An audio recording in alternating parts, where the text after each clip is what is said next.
¿Qué impulsa tu vida? Tu misión, tus esfuerzos, tu pasión. El apóstol Pablo tenía una pasión inquebrantable y él no buscaba edificar sobre el fundamento de otro. Su meta era llevar a Cristo a los lugares donde nunca había sido nombrado. Hay una ambición que es totalmente santa, una pasión por el Evangelio que nos libera del orgullo y del desaliento. En Romanos 15, Pablo nos revela la clave de un servicio que solo se gloría en lo que Cristo hace. Esto nos ayuda a entender mejor nuestro llamado, grande o pequeño. Así que hablemos de esto hoy.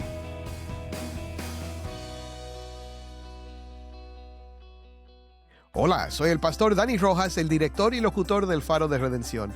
Gracias por acompañarme hoy. En los episodios anteriores vimos cómo Pablo llamó a los fuertes a cargar con las debilidades de los débiles, siguiendo el ejemplo de Cristo, y cómo Cristo vino como siervo de los judíos y esperanza de los gentiles, reuniendo un solo pueblo para la gloria de Dios. Ahora estamos en Romanos 15 del 14 al 21 y Pablo aplica todo esto a su propio llamado como apóstol a las naciones. Vamos a aprender de su ministerio para entender mejor el nuestro. Si tienes una Biblia, busca Romanos 15, versículo 14 y quédate conmigo para ver a Cristo en su palabra. Para quienes predicamos y ministramos la palabra de Dios, es gratificante saber que el Señor está usando nuestro servicio para marcar una diferencia. En su misericordia, Dios me ha permitido escuchar a lo largo de los años algunos testimonios del impacto de mis predicaciones o de las canciones que he escrito. He conocido personas que me han dicho que aceptaron a Cristo en un campamento de jóvenes donde prediqué, otras que decidieron reconciliarse con el Señor después de escuchar una canción mía en la radio, e incluso una joven que pensaba quitarse la vida hasta que alguien le dio una copia en casete de una de mis canciones. Y hay muchas personas que me tuvieron como pastor en algún momento que siguen caminando con el Señor para su gloria. Ahora, no comparto esto para gloriarme, al contrario. Cada vez que oigo un testimonio así me asombro que Dios use a alguien tan imperfecto como yo para bendecir a su pueblo. Estoy convencido de que esto es solo por su gracia. Y por eso toda la gloria es para Él. Amén. Pero quiero que sepas algo. Todo ser humano marca una diferencia en el mundo. Tú dejas huellas de tu presencia. Tus palabras, tus acciones y tu carácter impactan a las personas que te rodean, para bien o para mal. Y es importante vivir conscientes de esto. Ahora, si eres creyente, estás llamado a llevar una vida que apunta a otros hacia Dios por medio de su Hijo Jesús. El Espíritu Santo puede obrar a través de ti, mi hermano, incluso cuando nadie te lo dice ni te da las gracias. Y es realmente algo asombroso. Ahora, hablando de impacto, el ministerio del apóstol Pablo tuvo y sigue teniendo un efecto mundial impresionante. Después de nuestro Señor Jesucristo, pocas personas han ejercido tanta influencia en el cristianismo como este hombre. Por medio de su obra misionera y de sus cartas, el Señor usó a Pablo para que un pequeño movimiento mesiánico judío se extendiera como una fe global que abarca culturas y continentes. Su ministerio fue ante todo una obra de la gracia de Dios y una respuesta a un llamado particular que Dios le dio. No simplemente el resultado del esfuerzo de un hombre talentoso. Su labor apostólica, igual que la de los demás apóstoles, tenía un propósito único en el plan de Dios para establecer la iglesia. Un propósito que no se repite hoy, por más que algunos quieran apropiarse del título de apóstol. Ahora, en el texto que vamos a estudiar hoy, Pablo, ya acercándose al final de su carta a los romanos, les explica por qué les escribió de la manera en que lo hizo. Una vez más, describe su tarea y su autoridad como apóstol, pero al mismo tiempo deja ver principios que nos orientan a nosotros como siervos de Dios en el siglo XXI. Y aunque su ministerio fue irrepetible en ciertos aspectos, hay mucho que podemos aprender de Pablo para ayudarnos a tener un impacto real en nuestro entorno para el reino de Dios. Leamos el texto de hoy. Esto es Romanos 15, del 14 al 21. En cuanto a ustedes, hermanos míos, yo mismo estoy también convencido de que ustedes están llenos de bondad, llenos de todo conocimiento y capaces también de amonestarse los unos a los otros. Pero les he escrito con atrevimiento sobre algunas cosas, para así hacer que las recuerden otra vez, por la gracia que me fue dada por Dios, para ser ministro de Cristo Jesús a los gentiles, ministrando a manera de sacerdote el Evangelio de Dios, a fin de que la ofrenda que hago de los gentiles sea aceptable, santificada por el Espíritu Santo.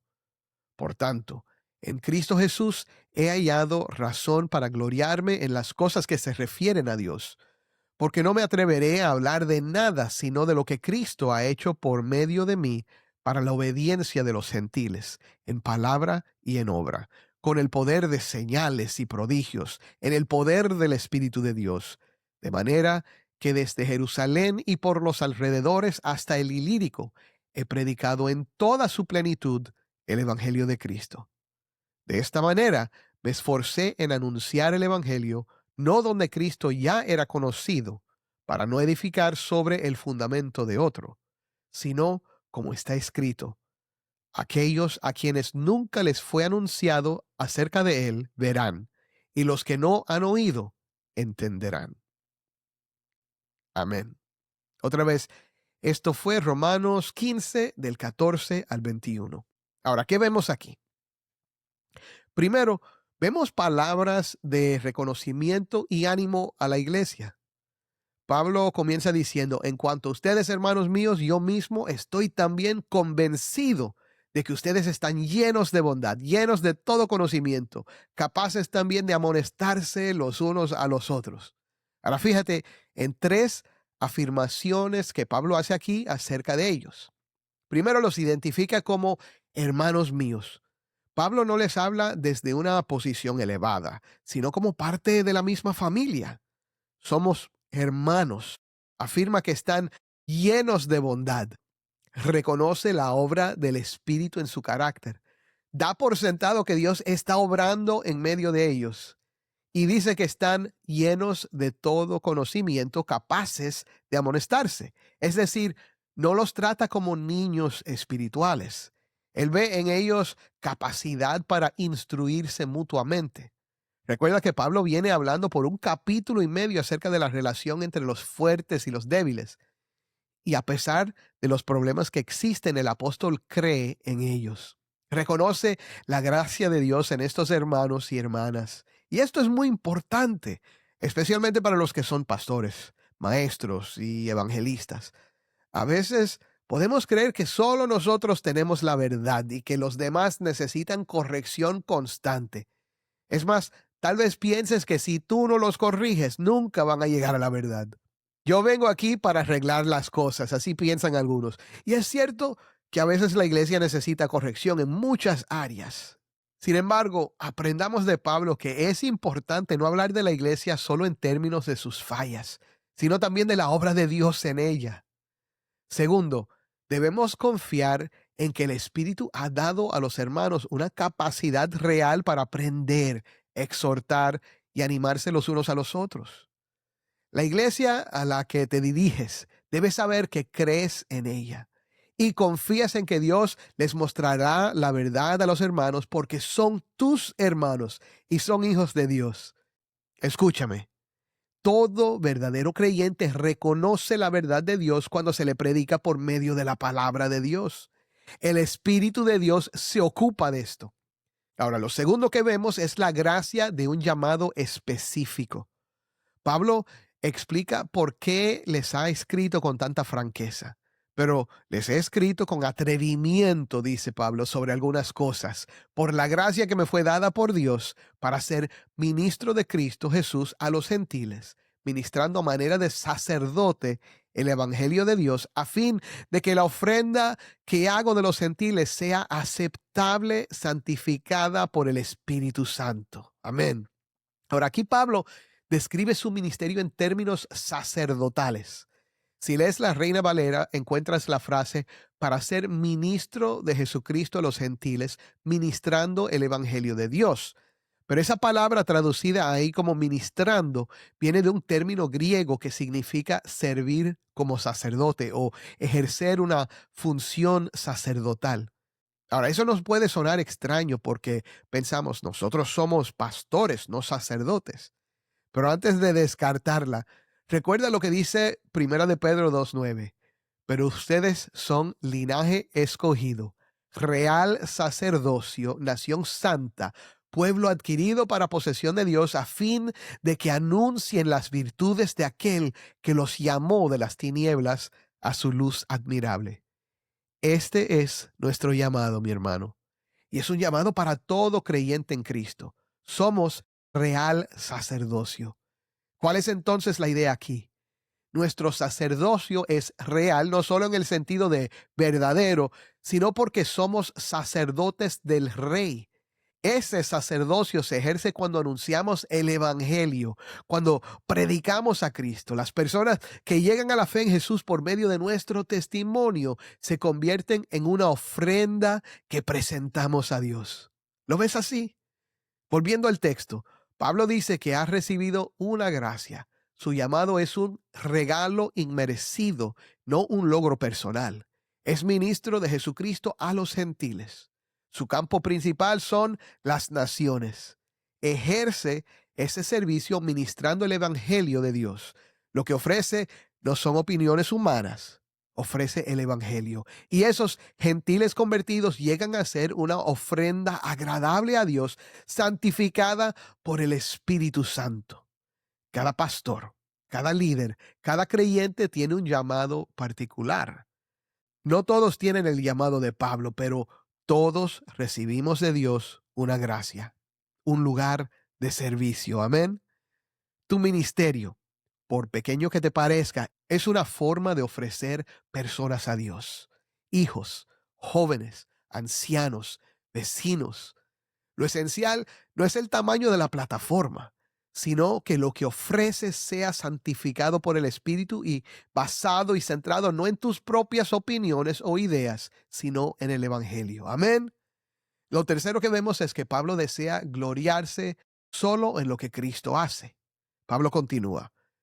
Por tanto, en Cristo Jesús he hallado razón para gloriarme en las cosas que se refieren a Dios, porque no me atreveré a hablar de nada sino de lo que Cristo ha hecho por medio de mí, para la obediencia de los gentiles en palabra y en obra, con el poder de señales y prodigios, en el poder del Espíritu de Dios.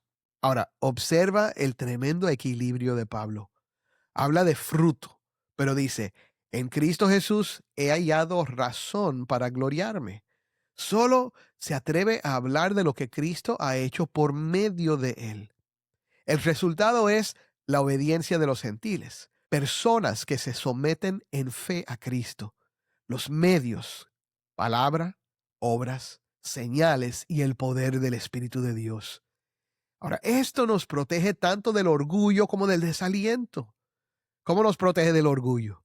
Pues cualquier fruto real en el ministerio es obra de Cristo a través de siervos débiles. No es nuestra estrategia ni nuestro carisma. Y del desaliento, tal vez sientes que tu trabajo no vale nada. Recuerda que el Señor no pide que tú seas espectacular, mi hermano, sino fiel. El poder es del Espíritu y Él puede usar incluso tus palabras sencillas para llevar a otros a la obediencia de la fe. Por último, vemos que Pablo muestra una ambición santa, donde Cristo no ha sido nombrado en su enfoque. Pablo termina esta sección mostrando su ambición. De esta manera me esforcé en anunciar el Evangelio, no donde Cristo ya era conocido, para no edificar sobre el fundamento de otro, sino como está escrito, aquellos a quienes nunca les fue anunciado acerca de él verán, y los que no han oído entenderán. Ahora mira dos rasgos que sobresalen aquí. Pablo tiene una ambición santa. Desea llevar el Evangelio donde Cristo no es conocido. Su estrategia misionera se basa en la Escritura. Cita Isaías 52:15 para mostrar que esto también es cumplimiento del plan de Dios. Mi hermano, no todos serán misioneros pioneros como Pablo, pero toda iglesia y todo creyente debería compartir algo de esta ambición. Debemos preguntarnos, ¿A quién cerca de mí no se le ha anunciado todavía a Cristo? ¿Quién no ha oído de él? Apoyar con oración y recursos a quienes van a lugares donde el nombre de Jesús casi no se escucha es otra manera de servir. Enseñar a los jóvenes a soñar no solo con mejores oportunidades, sino con ser usados donde Cristo aún no es nombrado. Al mirar Romanos 15, del 14 al 21, vemos un modelo de ministerio centrado en Cristo, centrado en el Evangelio. Un ministerio centrado en Cristo reconoce la obra de Dios en el pueblo.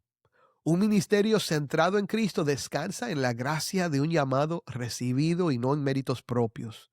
Un ministerio centrado en Cristo se gloria solo en lo que Cristo hace por medio del siervo. Y un ministerio centrado en Cristo vive impulsado por una ambición santa por los que aún no han oído.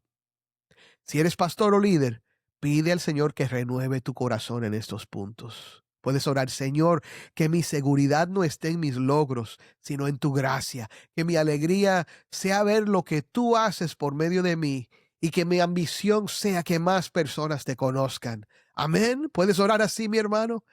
Si no eres pastor, recuerda, tú también tienes un lugar en este cuadro. Dios quiere usar tu vida para que otros lleguen a ser una ofrenda agradable para Él. Pregúntale hoy: ¿a quién quieres que yo sirva, Señor? ¿A quién quieres que yo anuncie a Cristo? Y si aún no conoces al Señor Jesús, escucha esto. Pablo trabajó duro para que personas como tú oyeran el Evangelio. Ese mismo mensaje llega hoy a tus oídos. Dios quiere que lo conozcas y vengas y tengas vida en Él. Tus pecados te separan de Dios y solo te espera el juicio y la condenación, pero Cristo vivió una vida perfecta, sin pecado, y murió en tu lugar. Resucitó y te llama a arrepentirte y creer en Él. Él puede tomarte como estás y hacer de tu vida una ofrenda agradable a Dios. Si vienes a Cristo hoy en arrepentimiento y fe, puedes recibir perdón, una vida nueva y la promesa de vida eterna por medio de Cristo. ¿Lo puedes creer? Que el Señor te fortalezca, renueve tu esperanza y use tu vida para su gloria. Mi hermano, Él lo hará. Créelo. Amén. Mi hermano, al mirar el pasaje de hoy, mi oración es que tu corazón se renueve, que tu seguridad no esté en tus logros o en la plataforma, sino únicamente en la gracia de Cristo. Y si aún no conoces a Cristo, Él te llama hoy. Él te toma como estás y puede hacer de tu vida una ofrenda agradable a Dios, un testimonio de su poder. Y que tu ambición sea que otros le conozcan, que tu servicio solo se gloríe en lo que Él hace por medio de ti. Oremos. Padre, hoy te damos gracias por tu palabra. Te damos gracias, Señor, porque vemos en Pablo un modelo a seguir. Señor, gracias por la vida que él vivió, por la manera en que él predicó a Cristo. Y Señor, ayúdanos a ser fieles así, a tener esa ambición santa, a no creernos los mejores, sino vernos como instrumentos en tus manos. Y Padre, te pedimos, como siempre, por aquellos que escuchan que todavía no han puesto su fe en Jesucristo, que hoy sea el día de salvación para ellos. Te pedimos por las iglesias que nos escuchan, Señor, por los pastores, los líderes, las congregaciones enteras, ya sea en Cuba o en cualquier otra parte del mundo. Bendice y fortalece a tu iglesia para que juntos, Señor, ganemos muchas almas y veamos al mundo entero oír el Evangelio y responder. En el nombre de Cristo. Amén. Soy el pastor Dani Rojas. Si este mensaje te edificó, te animo a suscribirte, compartir este video y dejar un comentario abajo. ¿Qué parte de este pasaje te confrontó o te animó más? Y si quieres seguir caminando con nosotros, recibir los episodios y participar enviando tus preguntas, te invito a unirte a nuestra comunidad de WhatsApp. El número está aquí abajo. Gracias por acompañarnos. Seguimos caminando juntos, mirando a Cristo.